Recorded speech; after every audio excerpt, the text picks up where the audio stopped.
o interpretar la cantidad de variables que hace referencia a conocer al niño en la escuela, y desandar también los modos de enseñar y de aprender, los contenidos, que no fue de un momento para otro, se fue construyendo a través del tiempo. La escuela que hoy tenemos se fue construyendo casi en 230 años a nivel mundial, y nosotros desde la organización de nuestro país. Por eso sabemos que cuando ponemos en valor, organizamos nuestros espacios museísticos, nuestras bibliotecas históricas, cuando organizamos nuestros archivos escolares, es tanto el disfrute, tanto el compartir con nuestros compañeros, el decir, mirá lo que encontramos, o ponerlo esto como contenido de enseñanza en las distintas cátedras del nivel superior o en el nivel secundario, en primaria y a inicial, que le enseñamos a custodiar lo que son los libros y los documentos como elementos distintos. A veces no nos damos cuenta que este patrimonio no es exclusivo de la escuela, sino que trasciende la vida escolar. Y nos cuesta pensar y comunicar esto.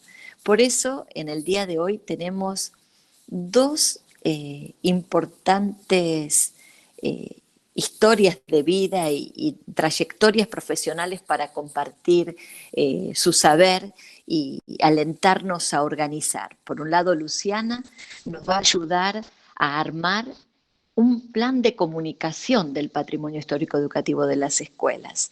Y después lo invitamos a Horacio Tinianelli, fundador de Huellas y compañero de toda la vida, que nos relate en primera persona, desde su vida profesional, ese vínculo con Javier Villafañez, que fue uno de los titiriteros argentinos que pensó la infancia y la escuela de un modo especial.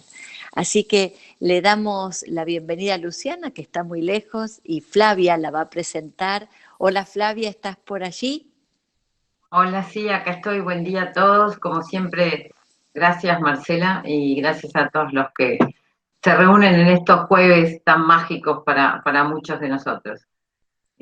Bueno, les voy a presentar a Luciana. Luciana Sosa es arqueóloga, egresada de la Universidad de Buenos Aires y es magíster en Medios, Comunicación y Cultura por la Universidad Autónoma de Barcelona, desde donde nos va a hablar hoy.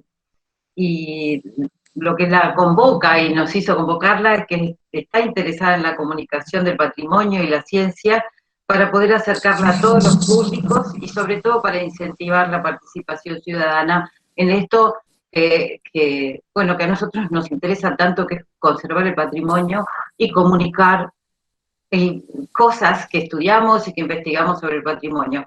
Como no es nuestra expertise fundamental, la dejamos a Luciana que nos enseñe lo que ella tanto sabe.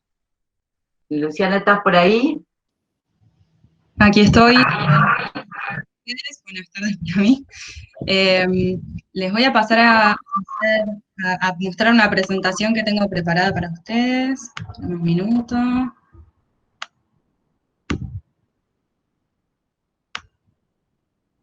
Bueno, yo no les estoy viendo las caras porque veo mi PowerPoint, así que si en algún momento tienen algo que preguntar o decir, por favor activen el micrófono, así los puedo escuchar. Bueno, como comentaban tanto Mónica como Flavia, mi especialidad es en comunicación, pero mi formación original versa sobre el patrimonio, en particular arqueológico, pero bueno, el patrimonio cultural en términos generales, y les voy a contar algunas estrategias posibles para comunicar efectivamente temas que nos interesan a todos sobre patrimonio cultural. Para empezar, quiero abrir con algunas características que hacen que el patrimonio cultural sea distinto a la hora de comunicar respecto de otros elementos que son... ¿Sí?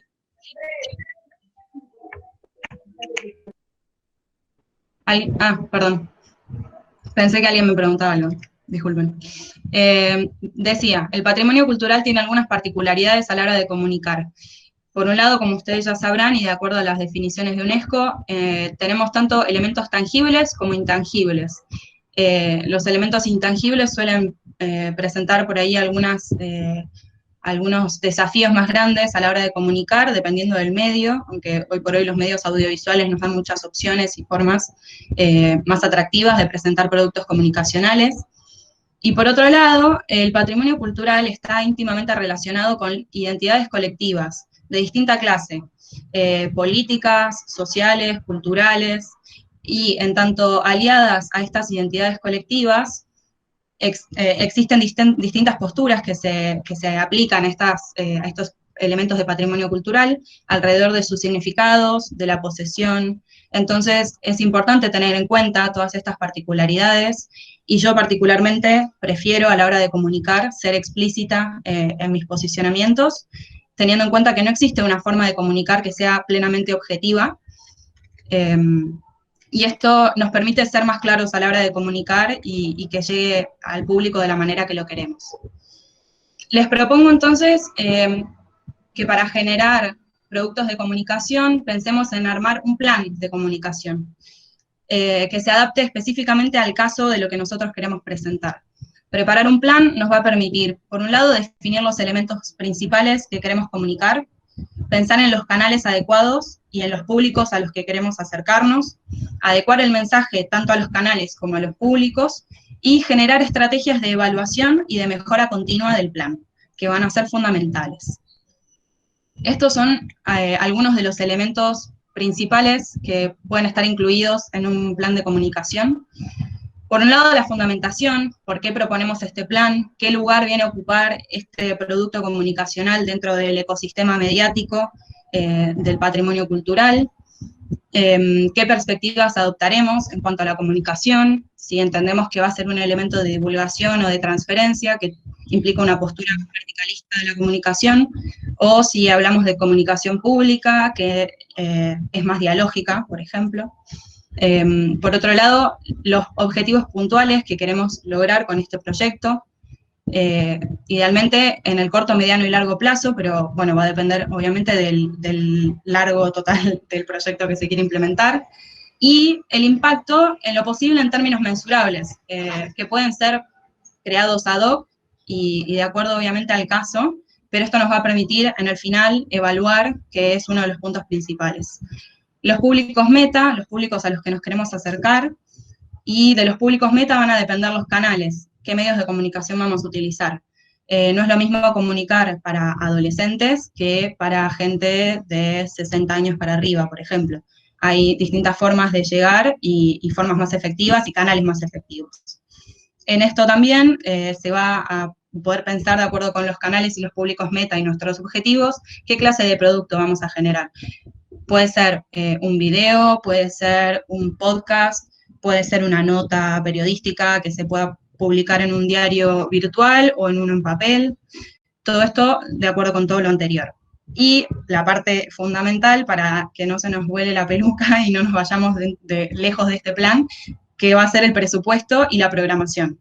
Los recursos con los que contamos son fundamentales para poder encuadrar esto en algo que sea realizable y que el producto final corresponda con la programación y lo que esperamos. Como les decía, es muy importante que estos distintos aspectos funcionen en conjunto. Entonces aquí les puse una imagen de unos engranajes. Queremos que los objetivos, el canal y los públicos a los que nos queremos acercar estén bien en concordancia unos con otros y que de ahí surja el producto. El producto tiene que estar siempre pensado en función de esos distintos elementos que estamos planteando. Y como les mencionaba, la evaluación es tan importante como todos los pasos anteriores. La evaluación nos va a permitir pensar de qué forma está funcionando el producto una vez que lo pusimos en marcha, y el producto debe ser suficientemente flexible como para poder ir alterándolo, aunque no sea un cambio radical, sino, y de hecho mejor, pequeños cambios que nos permitan ir midiendo de diversas formas. Pueden ser mediciones cualitativas o cuantitativas, y sobre todo si hablamos de medios virtuales, tenemos muchas herramientas cuantitativas para utilizar, que nos permitan ver si estamos logrando los objetivos que queremos y alcanzando los públicos que queremos alcanzar con nuestro proyecto. Acá les traigo un ejemplo de plan de comunicación que planteé yo para un proyecto personal que todavía no he puesto en marcha, así que también se aceptarán luego críticas y sugerencias, que se llama Arqueodú y es un canal de YouTube que consta de diversos capítulos que tratan temas de arqueología relacionada con derechos humanos. La fundamentación de este proyecto, desde la teoría, es la comunicación científica para la apropiación social de la ciencia. Es decir, queremos comunicar esto para que la gente esté al tanto de lo que está sucediendo en el entorno científico, tenga las herramientas para comprenderlo, para opinar y para participar. Los objetivos planteados son dar a conocer las formas en que la investigación en arqueología interactúa con los derechos humanos para incentivar dicha apropiación social del conocimiento y proporcionar material visual informativo para clases de nivel medio y superior. Los públicos a los que para los que está apuntado este proyecto son tanto el público general con acceso a Internet, que si ustedes son usuarios de YouTube sabrán que de repente el algoritmo va planteando cosas que tienen que ver con nuestros gustos, así que cualquier persona que llegue a esos videos sería bienvenido. Y puntualmente, docentes y alumnos de niveles medio y superior que estén cursando asignaturas relacionadas a estos temas que plantea el canal. El canal de transmisión, como les contaba, sería YouTube, aunque posiblemente se podría expandir hacia Instagram. Y el producto, bueno, ya les conté más o menos de qué trataba, y tendría una frecuencia quincenal. Para que no quede tan en el aire esto, les propongo acá la planilla de planificación de los capítulos. Es un ejemplo, obviamente cada uno adapta la metodología a su tema en particular y a lo que le resulta conveniente. En este ejemplo, yo propongo para cada capítulo un tema subyacente, unos objetivos específicos y una pregunta final que cierra el capítulo, que tiene que ver con esta idea de que nuestra perspectiva teórica es la apropiación social del conocimiento, para lo cual queremos incentivar el pensamiento crítico y no dejar al espectador con una idea cerrada del tema. Y para este proyecto, la evaluación que proponíamos era, por un lado, cuantitativa, que tiene que ver con las medidas propias del canal YouTube, los likes, los dislikes, la cantidad de visualizaciones y los comentarios, así como una variante cualitativa, que es básicamente analizar en profundidad la clase de comentarios que deja la gente, ver qué sugerencias hace el público, qué capítulos gustan más, qué capítulos no, etc. Bueno, no sé si he hablado muy rápido, si se ha entendido lo que quise proponer. Esa era mi propuesta para el día de hoy, y les dejo aquí algunas referencias bibliográficas que he utilizado, así como bibliografía de utilidad, si les interesa el tema. Igualmente, si quieren ahondar en alguna cosa, obviamente me pueden escribir y sí. Bueno, muchas gracias, Maquena, Luciana. Tenés acá algunos fans en el equipo de Huellas que están escribiendo que te conocen desde la escuela, lenguas, Maquena fue a Lengüitas, y bueno, aparece Cintia y algunas personas que la saludan desde esa historia, que ya la conocemos de Huellas y sabíamos que a la larga esto iba a suceder. Creo, Flavia, Maquena, muchísimas gracias por tu presentación. Y Flavia, lo que nos sucede cuando trabajamos en la recuperación de patrimonio es que, como decíamos, disfrutamos tanto que no lo compartimos hacia afuera. Y la juventud de Maquena y de muchos que arman un plan de trabajo para la difusión hacia el afuera, ¿no? Desde el programa Huellas tenemos, Maquena, te contamos, ya que estás afuera, participamos en la Noche de los Museos, y es un plan, sí, para el afuera, pero disfrutamos en organizar, en invitar a las familias. Y después hay otra actividad que hacemos desde Huellas, que es el Día del Patrimonio, ¿no? Que, Flavia, lo dije bien, Día del Patrimonio, donde se abren las instituciones históricas y patrimoniales, en la parte arquitectónica especialmente, y vienen visitantes externos. Pero esto que vos nos estás proponiendo, Maquena, tiene que ver con algo como más duradero, que permanece en las redes, que tiene una planificación a largo plazo, que, como vos decías, de acuerdo a quienes lo consultan, uno va direccionando el objetivo que queremos para difundir. Y creo que tenemos que apropiarnos de estos nuevos modos de comunicar, como YouTube, como Instagram, que muchas instituciones por allí lo tienen para difundir con los alumnos las fechas de exámenes u otras cosas, pero divulgar el patrimonio es como un camino que tenemos que comenzar a andar. Así que, Flavia, yo creo que quedará Maquena a disponibilidad de todo el equipazo de Huella, que ya sabes, Maquena, los que entran a Huella no los dejamos salir porque sigue la gente consultando, y creo que fue muy didáctico el plan en sí mismo, como para plantear estos objetivos con claridad a quienes queremos dirigir y sumar. Casi siempre aparece en Huellas que queremos que nuestros alumnos revivan, signifiquen la historia de la escuela en sí misma, que se vincule con la vida institucional desde la historia, pero abrirlo. Y esto creo que Maquena lo hizo claramente, con todos los fans de Maquena. ¿Algo más para compartir, Maquena, en esto?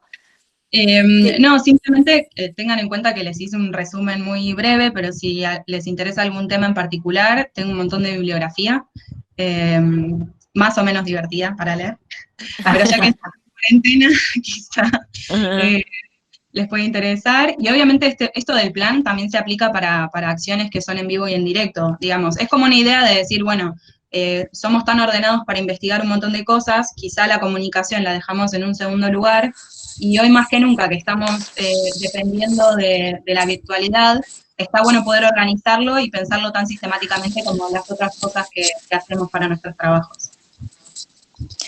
No, como decíamos, nos pasa mucho el disfrute de la investigación, la mayoría docentes, bibliotecarios que forman parte de Huellas, que disfrutamos el hallazgo, y el comunicar quizás lo hacemos en espacios científicos o en congresos o en jornadas o en estos espacios de Huellas. Así que Maquena nos propone abrirnos a la comunidad toda, que es una forma bellísima de contar esta historia de la infancia escolarizada, del maestro, ¿no? Que es toda la cultura escolar.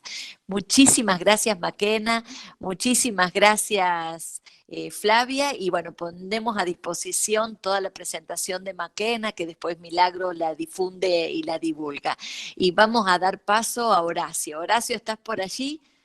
Muchas gracias. Ahí estoy. Ahí está. Horacio Tinianelli, que es, bueno, ya lo saben, que es compañero nuestro, pero hoy como expositor de uno de sus mentores, como se dice ahora, ¿no? Horacio Tinianelli es astrónomo por la Universidad de La Plata, ha trabajado fuertemente en la divulgación científica, tiene numerosas obras escritas para niños, para docentes, escritos en los documentos curriculares a nivel nacional, a nivel de la ciudad. Ha fundado y participado y trabaja en diferentes universidades del país, y para nosotros es un orgullo las miradas que hace Horacio, porque tiene esto del arte y la ciencia en una sola persona. Horacio es titiritero y ha sido discípulo de nada más ni nada menos que Javier Villafañe, y nos pareció en el equipo de que Horacio nos presente a Javier Villafañe desde su lugar y de la mirada que tenía hacia el niño. Así que, Horacio, todo tuyo. Muchas gracias, Marcela. Creo que me están escuchando bien porque veo que se mueven las barritas de la pantalla. Y un saludo grande a todos, que ya veo caras que son como conocidas ya de todos los jueves, lo cual lo hace muy, muy agradable la reunión. Me toca hablar de Javier, que es como tocarme hablar de un amigo, porque además de ser mentor, fue un gran amigo de muchos años, o por lo menos de los años que pudimos compartir, no solamente conmigo, sino con toda mi familia. Y quiero empezar diciendo, retomando las palabras de Marcela, que si hubo una persona en Argentina que se ocupó de divulgar el patrimonio, fue Javier Villafañe. El patrimonio de la niñez, el patrimonio de la cultura de nuestro país, y luego llevarla para otros países donde reprodujo lo mismo, divulgar el patrimonio. Y como dijo Luciana, nosotros hoy estamos en una época donde la virtualidad domina esa comunicación. En aquella época, en la época de Javier, no lo era, y su forma de comunicar fue el arte. El arte a través de la poesía, a través de los cuentos y fundamentalmente a través del teatro de títeres. Milagros tiene ahí una imagen de Javier para que no esté yo acá, o sea, por Dios, es mucho mejor ver al viejo. Ponémelo a don Javier Milagros, que tenemos no es una presentación, sino una serie de imágenes para recordarlo. En principio, su propia imagen en los últimos años, Javier Villafañe, siempre con su mameluco y su mirada perdida, siempre puesta, en realidad no estaba mirando nada. O sea, es lo mejor que podemos decir de él. Y después tenemos, Milagros les va a mostrar una serie de libros, porque saben que él escribió profusamente, y lo cual le hizo, este es un libro maravilloso, se llama Atá el hilo y comenzá de nuevo. He mezclado libros antiguos y libros de ediciones más modernas, en función de lo que quiero contarles. Saben que Javier se hace titiritero luego de ver a Lorca acá en Argentina. Él nació en Argentina en 1909. Cuando Lorca llega aquí y hace una función de títeres, él queda flasheado, como diríamos hoy, y se dedica a hacer títeres con su propia poesía y con un amigo entrañable que se llama Juan Pedro Ramos. Pasa los libros, Milagros.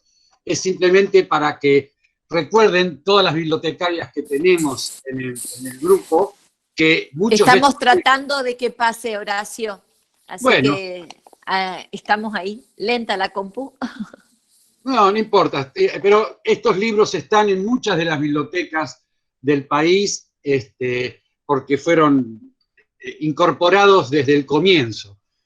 Le estaba contando además de Javier, que él no solamente daba funciones de títeres, sino contaba cuentas, daba conferencias, participaba de juegos con los chicos, se quedaba en las clases con las maestras, recorriendo todo el país y varios países, de Asia, de Europa y de América Latina.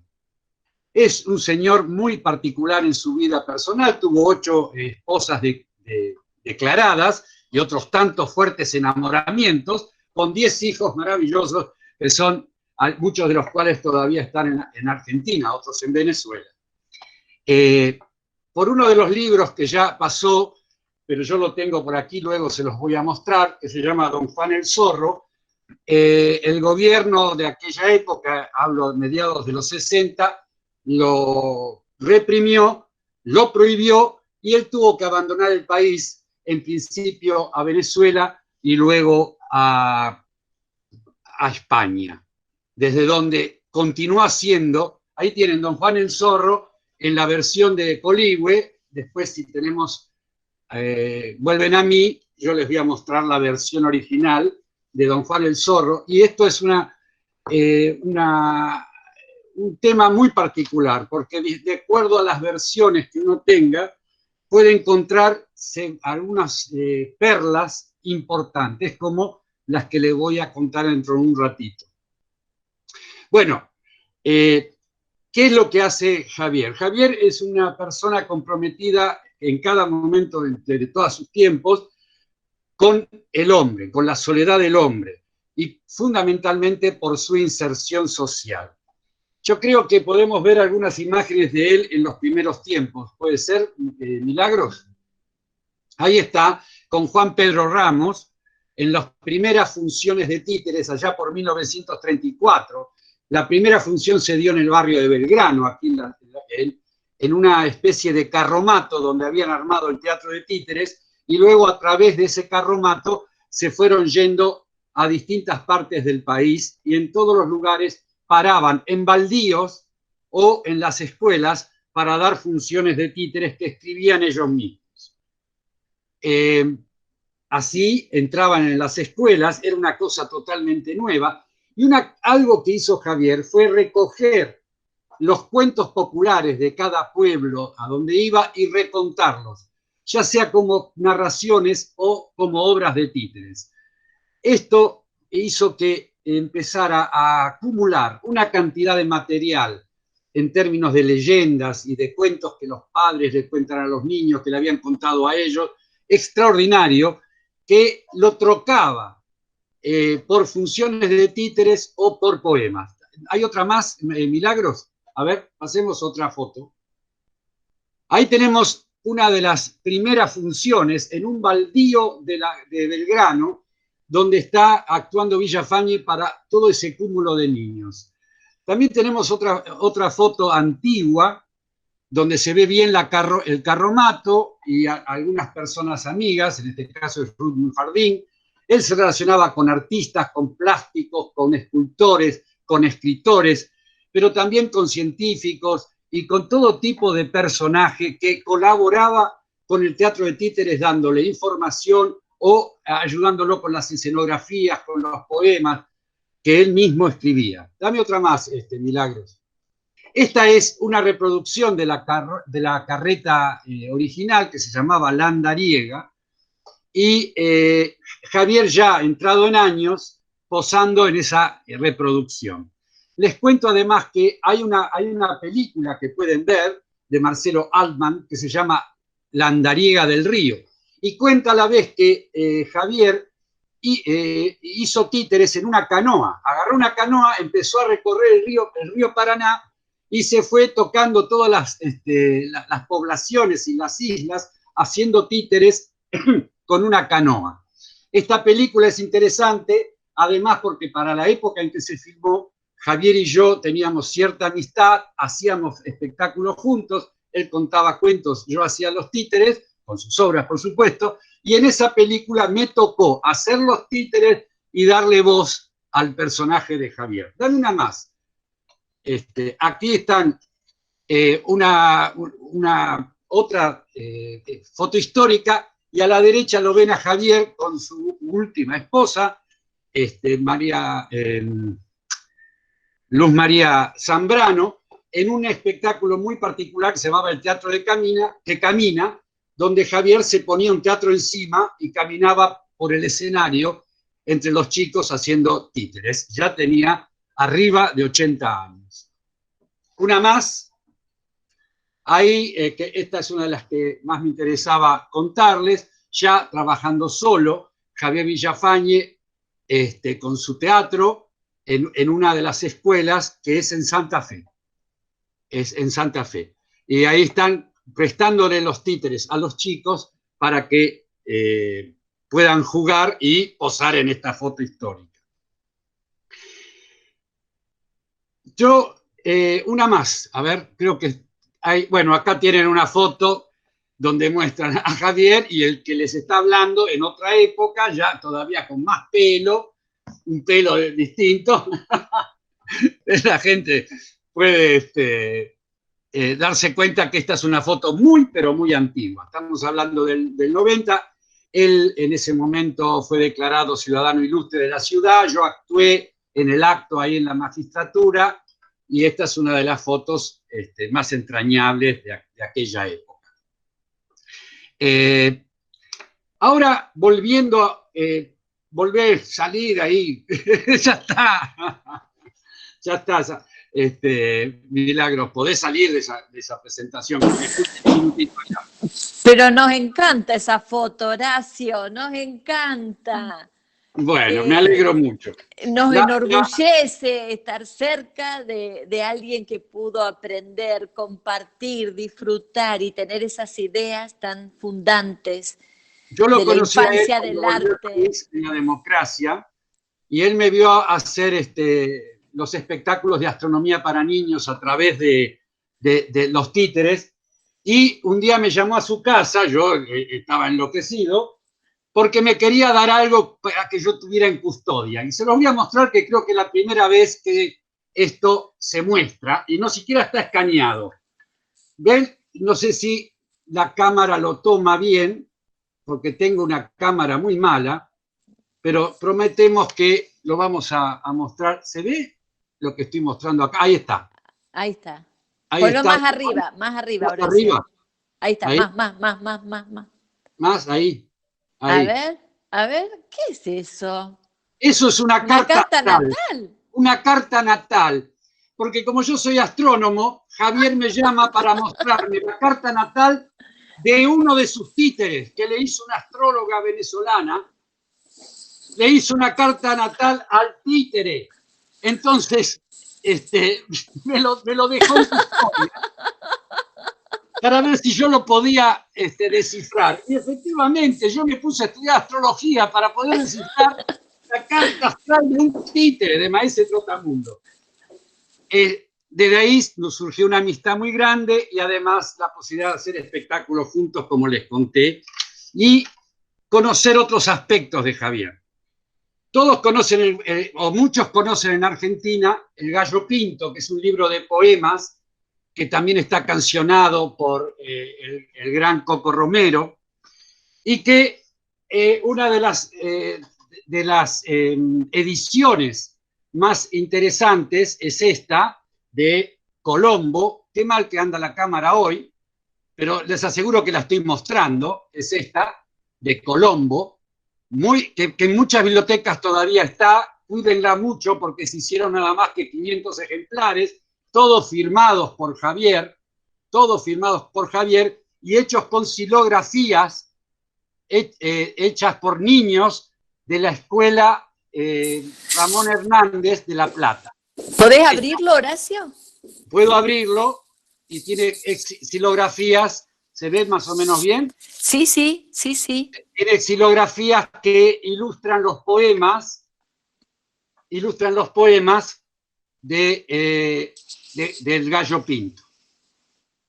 Este libro histórico es de 1960 y algo. 64. Antes de este libro, que es el que produce La ira del país de Javier. Que estoy mostrándolo ahora, pero la cámara, por la virtualidad que dijo Luciana, hace lo que quiere, lo muestra cuando quiere. Bueno, ahí está. Pero el Gallo Pinto, en realidad, y lo digo esto porque yo soy egresado de la Universidad de La Plata, fue publicado por primera vez en la Universidad de La Plata, luego que Javier recorre todo el país buscando leyendas y cuentos de los niños. Y lo voy a mostrar ahora. Es la edición original de la Universidad de La Plata. Que sí es un texto que ojalá lo tengan algunas bibliotecas, pero ya no aparece en forma tan común. No sé si alguno lo reconoce, pero este es un libro maravilloso de la Universidad de La Plata, tapa dura, que se diferencia de todos los demás en que Javier escribió un prólogo. El Gallo Pinto, de Coligüe y de todas las editoriales que lo reprodujeron, no tiene prólogo. En cambio, este libro de la Universidad de La Plata tiene prólogo.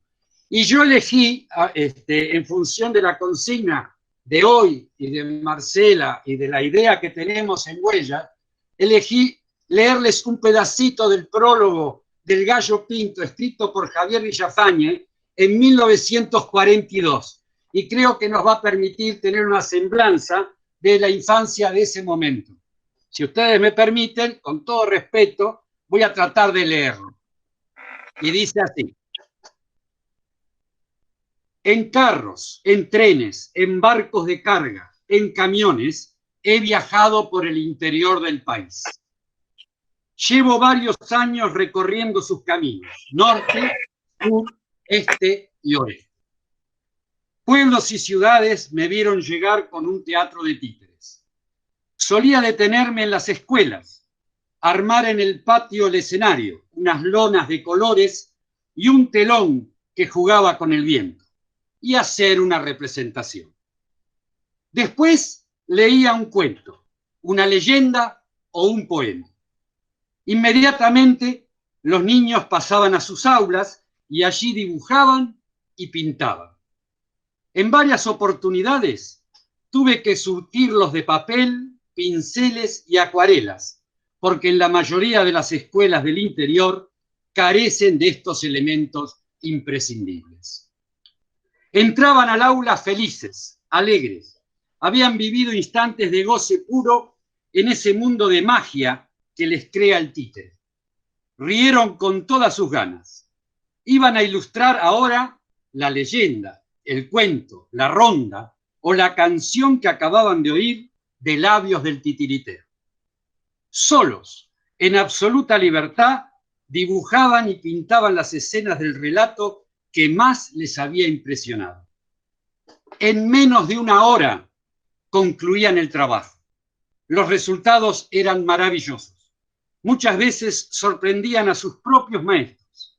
De pronto, niños hasta ayer inhábiles se mostraban extraordinarios por su fantasía. Ocurría esto por haber existido una auténtica comunicación. Se había logrado un clima poético y la libertad permitía el pleno florecimiento sin temor a la crítica. Así, obtuve las ilustraciones para 2 obras editadas por la Universidad Nacional de La Plata, El Gallo Pinto y el libro de cuentos y leyendas, cuya selección corresponde, en su mayor parte, a niños que no tenían profesor de dibujo. Recorrí pueblo por pueblo todas las provincias y las gobernaciones de Río Negro, Misiones, Chaco, Formosa y Neuquén. No puedo dar la cifra exacta de los dibujos recogidos en 9 años de andanzas. En un año, de 1939 a 1940, becado por la Comisión Nacional de Cultura, logré obtener la suma de 29.234 ilustraciones. He observado dolorosamente que en los lugares cuya población infantil está deficientemente alimentada, los dibujos mantienen un nivel de calidad inferior a la de las regiones donde no se da este desdichado factor. Es decir, un problema estrictamente social condiciona, no podía ser de otra manera, el aspecto concreto y determinado que contemplo. Como es lógico, el niño no puede soñar, cantar, reír, ni advertir la poesía de las cosas cuando tiene necesidades imperiosas insatisfechas. Cuando estas mismas necesidades son la constante preocupación de sus mayores y solo oye hablar de ellas en su contorno. Corrobora este hecho que anoté en el verano de 1940 en las colonias de vacaciones de la provincia de Córdoba. Los niños que ingresaban a ellas en un estado de relativa desnutrición, después de un breve tiempo, mostraban en sus quehaceres y en toda su actividad mental un progreso fácilmente apreciable con relación a sus trabajos iniciales. Estando en una de esas colonias de vacaciones, en Pampa de Achala, llegó un conjunto de niños del sur de la provincia. Habían hecho un largo recorrido en ómnibus, atravesaron sierras, arroyos, valles, un paisaje magnífico y desconocido para ellos que viajaban en la llanura. Llegaron al mediodía, almorzaron en la colonia, descansaron, hicieron un paseo a un arroyo cercano y después de la merienda les di a cada uno un papel y lápiz y les pedí que respondieran a esta pregunta. ¿Qué es lo que más les ha gustado desde que salieron de sus casas? Casi todos coincidieron en la respuesta: el almuerzo y la merienda. Cuando este mismo grupo dejaba la colonia, habían pasado 25 días, volví a repetir la pregunta. Esta vez ninguno se acordó del almuerzo y la merienda. Las respuestas eran en su mayoría poemas sobre el agua, las piedras, la amistad, los colores, los pájaros y el cielo. Dice Villafañe, se me preguntó muchas veces cuál era, a mi ver, la región del país donde los niños dibujaban mejor. No se puede decir la llanura, la montaña, el mar, la ciudad, la selva. En cada lugar, el paisaje, las costumbres, inspiran los motivos que el niño aprovecha para sus dibujos. Penetran el mundo que le rodea en la circunstancia geográfica en la que vive. Pero volviendo al aspecto social de hace un momento, podría concluir diciendo sin exagerar, el niño dibuja mejor allí donde mejor come. Y ahí termina el prólogo de Javier Villafañe, que da cuenta, creo, muy bien por qué no está incluido en ninguna de las ediciones posteriores y cómo se podía identificar la niñez y las necesidades concretas. Bien, esto es una semblanza general de Javier. Espero que no los haya agarrado ninguna sensación de tristeza, porque es la realidad que tenemos, y Javier esto lo contaba con mucha alegría y se divertía mucho haciéndolo. Este libro del Gallo Pinto está ilustrado por aquellos niños de la década del 40 de escuelas de todo el país. Nunca más se volvieron a hacer ediciones de este tipo, y es muy difícil, porque ha sido muy pocas veces repetido, que libros de profesionales, de poetas, de titiriteros, los editores dejaran que fueran ilustrados por niños, ¿no? Como que uno busca, gracias a la comunicación que también nos está juntando hoy y que hablaba Maquena, queremos una estética que no tenga que ver con la niñez real, sino con la niñez virtual. Bien, esto es lo que yo quería contarles, Marcela, de Javier. Después lo demás son anécdotas personales. Este gallo pinto que vieron acá le fue regalado a mi hijo por Javier, que es como uno de sus tesoros, porque es, ya les digo, y el otro es dado para mí desde la Universidad de La Plata. Pero Horacio, están en las bibliotecas de todo el país los libros de Javier. Vale la pena buscarlos, vale la pena leerlos. Sus poemas son maravillosos, los cuentos son extraordinarios y las obras de títeres, bueno, yo estoy seguro que pocos argentinos han sobrevivido a la adolescencia sin haber visto al menos una de sus obras, sepan o no, que fueron de Javier Villafañe. Así que si algo está enroscado, ahora te digo, enroscado en la niñez, es este muchacho, este señor de Mameluco, Javier Villafañe. Sí, Marcela. Acá hay un montón de comentarios y creo que ahora cuando lleguemos a las escuelas de nuevo, todos van a empezar a buscar los materiales de Javier Villafañe que hay en nuestras escuelas, ponerlos a disponibilidad, a repensarlos. Y para nosotros un orgullo esta amistad tuya con Javier y el relato de la historia de Javier Villafañe en primera persona. Horacio, de todo el trabajo que hiciste con Javier, contanos aquello que te emocionó, que dijiste, ese es el camino de mi vida, porque de alguna manera ese mentor dejó huellas en tu historia profesional. ¿Qué de todos los escritos de Javier, además del que leíste, que tiene una contemporaneidad a lo que estamos viviendo y nos hace que la comida y el saber y la alegría y el compartir forman parte del hacer de un educador, de un bibliotecario, de la escuela, ¿no? Pero, ¿podés comentarnos algo de esta historia que no muchos vamos a poder hablar en primera persona? Habría demasiadas cosas para contar, porque realmente pasamos mucho tiempo, hicimos varias giras, algunas en el Brasil, pero les voy a contar una anécdota, más que una enseñanza, que tuvo una enseñanza, pero una anécdota. Actuábamos en la Feria del Libro, y el tema era así, él cuenta, el espectáculo era él, yo era como, digamos, el número vivo para decirle, se terminó, váyanse.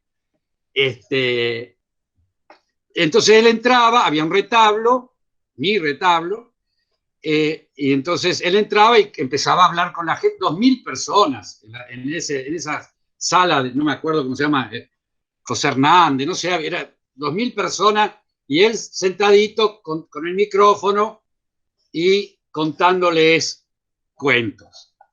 Y finalmente la parte titiritera me tocaba a mí. Yo hacía una obra de él, que es El Pícaro Burlado, a pedido de él. Bueno, entonces toda esa gente ahí dice, y ahora Horacio va a hacer El Pícaro Burlado. Y yo hago El Pícaro Burlado, ¿no? Y habrá durado 6 minutos, 7 minutos la obra. La gente aplaudió, él saludó y nos fuimos. Nos fuimos a tomar dice, vamos a tomar un café. Nos fuimos solos a tomar un café ahí en los alrededores de la feria, porque teníamos una función 2 horas o 2 horas y media después, otra presentación. Cuando nos sentamos a tomar el café, lo que menos me dijo fue bonito. Me insultó de arriba abajo, con todo respeto. Me puteó en todos los idiomas que conocía. Me dijo de todo, poco menos que me sentí una basura humana. No saben que tenía una capacidad poética enorme, por lo tanto insultaba de una manera maravillosa.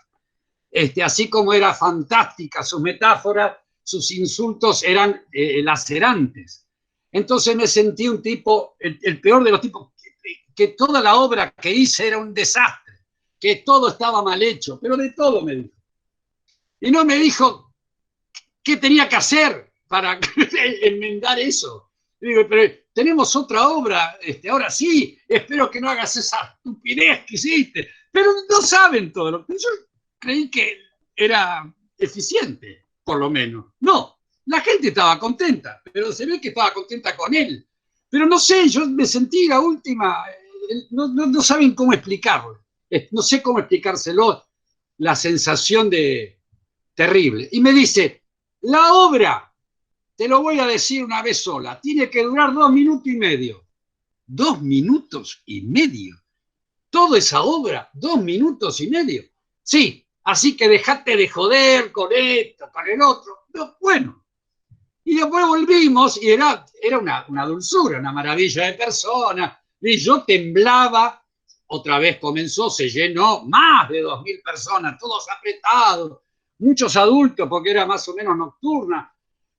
Toda la gente de la literatura infantil, todos escuchando a Javier Villafañe. Él cuenta los mismos cuentos y en un momento decía, ahora Horacio. Y yo temblaba, sudaba, creo que todo mi cuerpo tenía una somatización. ¿Y ahora qué hago yo? Y no sé qué hice, pero les aseguro que duró 2 minutos y medio. No sé qué hice.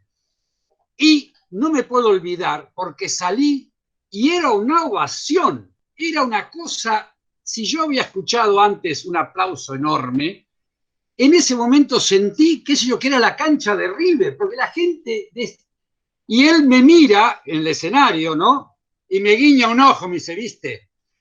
Como diciendo, y era impresionante. Así que de ese tipo eran todas las, digamos, enseñanzas de Javier. Y yo te puedo decir que no fui el único, sino a toda una generación o varias generaciones de titiriteros ha influenciado con esa magia el bueno de Javier. Pero no tenía métodos pedagógicos muy elegantes. Eran contundentes y efectivos, pero no muy recomendables. ¿Sabes? Me parece a mí, Horacio, que hay que entenderlo en la lógica de su tiempo, ¿no? Donde había esto punitorio del que el señalar lo malo y no había otros formatos, pero más allá de eso, la belleza del logro, al menos, de que en poco tiempo el efecto que tiene en el escenario, evidentemente, porque ahí quiso decir algo de eso, ¿no? Totalmente. Tenía clarísimo los tiempos escénicos y también tenía claro de que yo lo podía hacer, si no, no me lo hubiera dicho. Esto lo hablamos después más tranquilo, ¿no? Que él me dice, si yo no te digo esto otra vez, nos teníamos que ir, ya estaba cansado el viejo, quería irse, también era parte de eso, ¿no?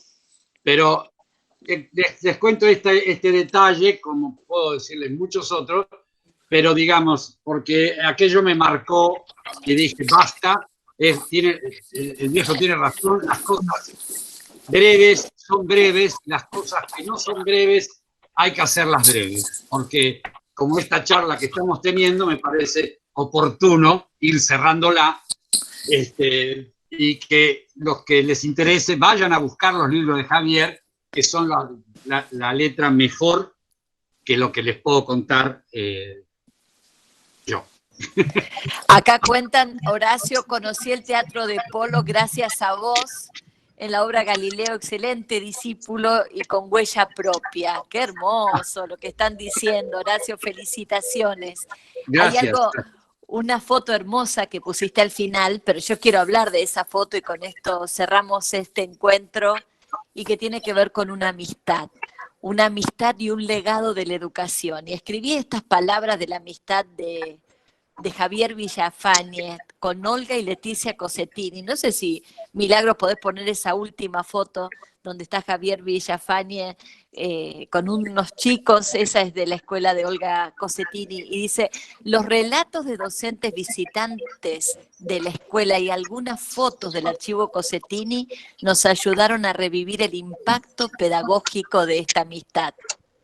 Desde 1935 a 1950, la Escuela Gabriel Carrasco de la ciudad de Rosario, provincia de Santa Fe, se desarrolló una de las experiencias educativas escolanovistas más valiosas de la historia educativa argentina, dirigido por Olga Cosettini, que se desempeñaría luego como directora general de escuelas de la provincia de Buenos Aires, donde en 1958 su hermana y colaboradora, Leticia Cosettini, maestra de la escuela, desarrolló el coro de pájaros y el teatro de niños, y el teatro de títeres, en relación al espíritu de la escuela y a la historia del teatro de niños. Ella afirmaba, su música canta a todo lo largo de la vida de la escuela, en cuya plasmación se ha volcado un grupo de maestros en el sentimiento apacible de trabajar para mañana.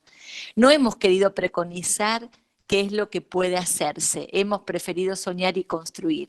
Artistas y educadores con su obra fueron quienes hicieron que los niños en su institución maravillosa y rica emoción nos pusieran el camino de la verdad. Y aquí aparece. Fue Javier Villafañe en 1909-1996, escritor, titiritero y poeta junto a la andariega, como lo dijiste, su carreta llena de títeres, decía Leticia Cosettini, para dar funciones quienes recorrieran extensos territorios, uno de los artistas colaboradores principales de la obra pedagógica de Olga y Leticia. Javier Villafañe, influido por el carisma lorquiano, rodó varias historias e hizo también rodar a nuevos titiriteros a animar una experiencia en la escuela de las Cosettini. Olga y Leticia y Javier Villafañe compartían una sensibilidad, hoy en extinción, una mirada hacia la niñez, capaz de gestar y proyectar espacios de expresión. La educación artística en la experiencia Cosettini fue el urdiembre de esta amistad. Los niños encontraron en esa escuela su manera de gustarlo, sentirlo y crearlo. Bueno, y así nos dejamos en esta amistad entre Olga Leticia Cosettini, Javier Villafañe y una mirada especial hacia la niñez, hacia la infancia, que de alguna manera este concepto de infancia y tantos otros están en la historia de nuestras escuelas, en los documentos, atrapados en los documentos que tanto ponemos en valor. Bueno, muchísimas gracias, nos encontramos el jueves próximo y los invitamos a todos a buscar los libros de Javier Villafañe y a buscar estos titiriteros que tanto alientan nuestra historia educativa de la ciudad. Muchísimas gracias.